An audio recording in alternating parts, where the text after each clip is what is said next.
मेरे बच्चे, संबंध वो चीज है जो दो तत्वों को जोड़ने का कार्य करती है। वो चाहे दो व्यक्ति हों, दो पदार्थ हों, उनके बीच एक प्रकार का संबंध ही है जो उन्हें आपस में जोड़ के रखता है। जैसे तुम्हारा और ईश्वर का एक संबंध जिसे तुमने स्वीकारा है, इसलिए तुम उनसे अपना जुड़ाव महसूस करते हो।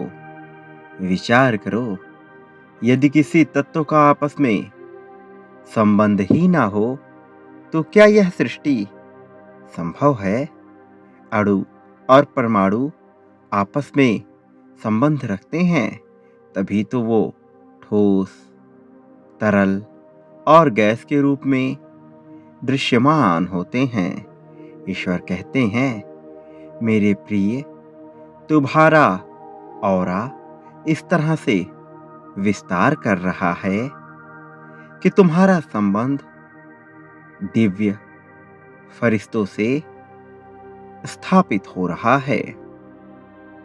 दिव्य देवदूत तुम्हारी हर एक बात को बहुत ध्यान से सुन रहे हैं और उस पर प्रतिक्रिया कर रहे हैं। तुम इसे अपने जीवन में अनुभव भी करते रहे हो। बीते कुछ समय में तुम्हारे जीवन में कुछ विचित्र घटनाएं घटनी शुरू हो गई हैं। जो बात तुम्हारे अंतर्मन में चल रही थी, वो थोड़े समय बाद तुम्हें दृश्य के रूप में दिखाई देती है। जैसे जैसे तुम्हारी सच्ची आध्यात्मिक जिज्ञासा जाग रही है, वैसे वैसे तुम्हें अपने सभी उत्तर मिलने लगते हैं। तुम्हारी व्याकुलता एक ठहरे हुए जल के तरंग के रूप में आकार लेने लगी है। मेरे प्रिय, तुम्हें जो मार्गदर्शन अपने अंतर्मन से मिल रहे हैं, उन पर विश्वास रखो, क्योंकि वह फरिश्तों द्वारा तुम्हारे हृदय में भेजे जा रहे हैं।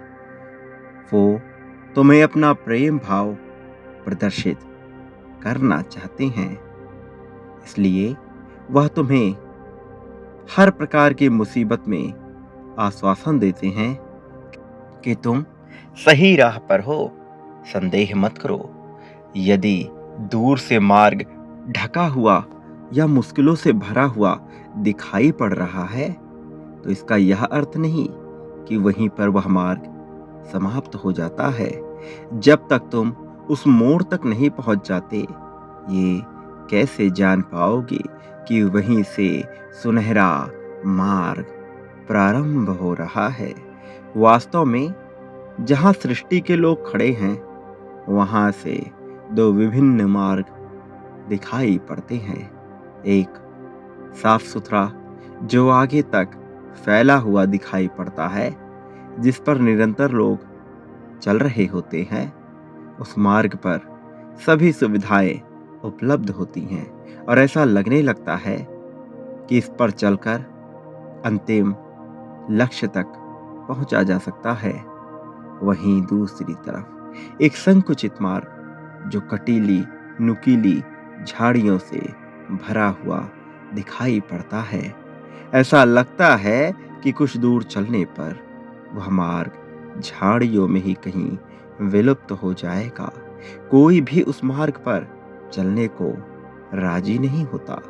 सब दूर से देखकर ही उसे आगे से बंद मान बैठते हैं और उस पहले मार्ग का ही अनुसरण करते हैं। मेरे प्रिय, आज मैं तुम्हें उसकी सच्चाई बताता हूं। जो मार्ग सामने से सरल, सुगम और स्वच्छ दिखाई दे रहा था, वह आगे जाकर दो भागों में विभाजित हो जाता है।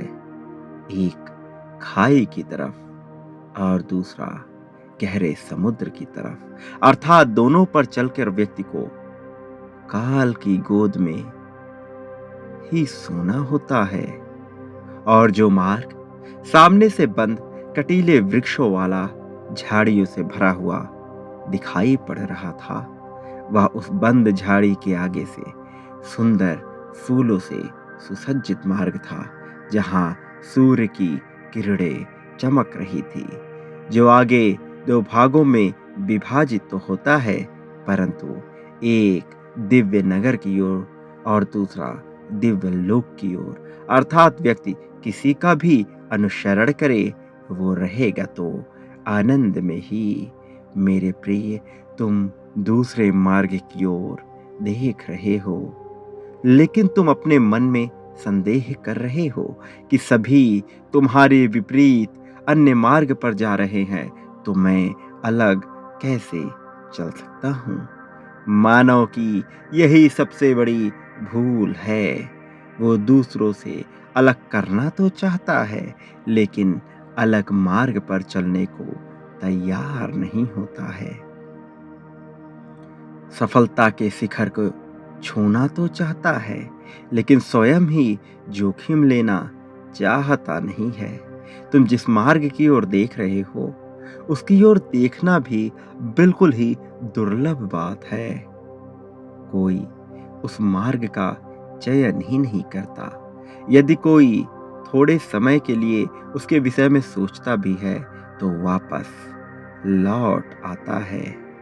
ईश्वर उसे बार बार यकीन दिलाते हैं कि एक बार उस अंतिम झाड़ी तक पहुंच करते देखो, उसके आगे तुम्हें वो मिलेगा जो तुमने सोचा भी नहीं होगा। लेकिन व्यक्ति वहां तक जाने से पहले ही अपना साहस खो देता है और वापस उसी मार्ग पर चला जाता है, जहां जाकर सब खाई में या गहरे समुद्र में गिर रहे होते हैं। मेरे प्रिय, तुम अपने पूर्व जन्म के कर्म और इस जन्म के संस्कार के कारण इस मार्ग की ओर देख पा रहे हो। परमात्मा का मार्गदर्शन तुम्हें अवश्य मिलेगा, लेकिन उसके लिए सबसे पहले तुम इस संदेश को लाइक करो और साथ ही इस चैनल को सब्सक्राइब कर लो। मेरे प्रिय, तो अब भयभीत हुए बिना आगे बढ़ते रहो। यदि कुछ छूट जाता है तो शोक किस बात का, वह तुम्हें इसी धरती पर मिला है और एक दिन यहीं छोड़ना भी होगा। इसी तरह यदि कुछ भेंट स्वरूप मिल जाता है तो फिर अहंकार किस बात का। जिसने दिया है वो वापस भी तो ले सकता है ना। यदि इस तरह तुम हर परिस्थिति में संभाव रहते हुए इस मार्ग पर चलने का साहस जुटा लो, तो तुमसे ज्यादा भाग्यशाली इस संसार में कोई न रहेगा, क्योंकि इस मार्ग पर आगे ईश्वर स्वयं हाथ पकड़कर व्यक्ति को उसके गंतव्य तक पहुंचाते हैं। यदि वह लौकिक वस्तुओं की कामना करता है तो उसे इस संसार का राजा भी बना देते हैं।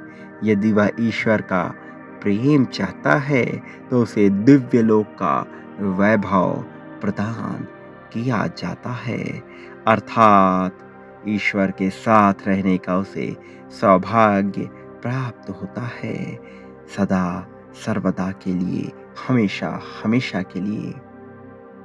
तुम अपने उसी संबंध को जो तुम्हें परमात्मा से जोड़ रहा है महसूस करते जाओ। जैसे तुम्हारा संबंध भगवान से है, वैसे ही ईश्वर का संबंध तुमसे भी है।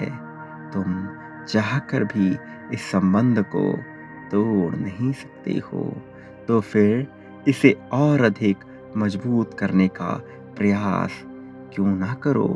मेरे प्रिय, मेरा आशीर्वाद सदैव तुम्हारे साथ है। अपनी सारी चिंताएं भूल जाओ, मैं तुम्हारे जीवन से सभी दुखों को मिटा दूंगा।